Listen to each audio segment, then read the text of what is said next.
ગીર સોમનાથમાં ડીઝલની અછતથી કેસર કેરીના પાકને અસર પડી। તાલાલા એપીએમસીમાં કેસર કેરીનો ભરાવો થયો। વેપારીઓને વાહનો ન મળતા ખરીદી કરવામાં મુશ્કેલી। કેસર કેરીના ભાવમાં 250 રૂપિયાનો ઘટાડો થયો છે। એપીએમસીએ વેપારીના વાહનના ડીઝલ માટે સરકારમાં રજૂઆત કરી છે।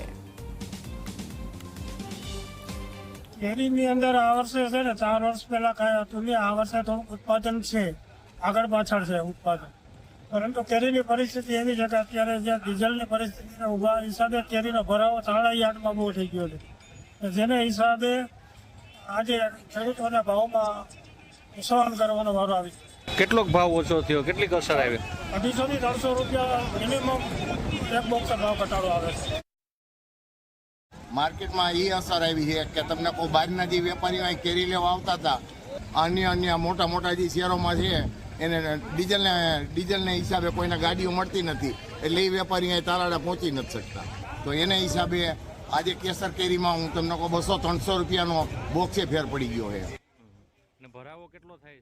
ભરાવો 3 દિવસ પહેલા હું તમને કહું 15-17 હજાર બોક્સ હતા, એની સામે આજે 25-27 હજાર બોક્સની આવક થઈ ગઈ છે। દેશ લેવલે ડીઝલની ઘણી તંગી વર્તાઈ રહી છે અને ખૂબ લોકો મુશ્કેલીમાં છે, ખાસ કરીને ખેડૂતો, ટ્રાન્સપોર્ટરો।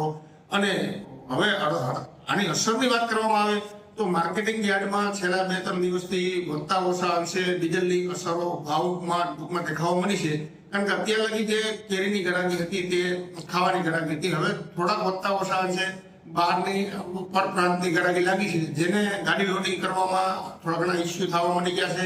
જેવી કાલ અમારી પાસે માર્કેટિંગ યાર્ડ બજાર સમિતિમાં 2-4 ફરિયાદો આવી હતી, જેને અનુલક્ષી અમે આપણા સાંસદ શ્રી રાજેશભાઈ ચુડાસમા, એમએલએ શ્રી ભગવાનભાઈ બારડ તેમજ અન્ય પદાધિકારીઓને અમે રિક્વેસ્ટ કરી, કલેક્ટર સાહેબને રજૂઆત કરી અને કાલે જે અમે રજૂઆત કરી હતી એનું આજે મામલતદાર સાહેબ સાથે બેઠક કરી અને આવનારા દિવસોમાં સુખદ નિર્ણય આવે અથવા એની કાંઈ વ્યવસ્થા ઊભી થાય તેવી તંત્ર દ્વારા કસમકસ ચાલુ છે।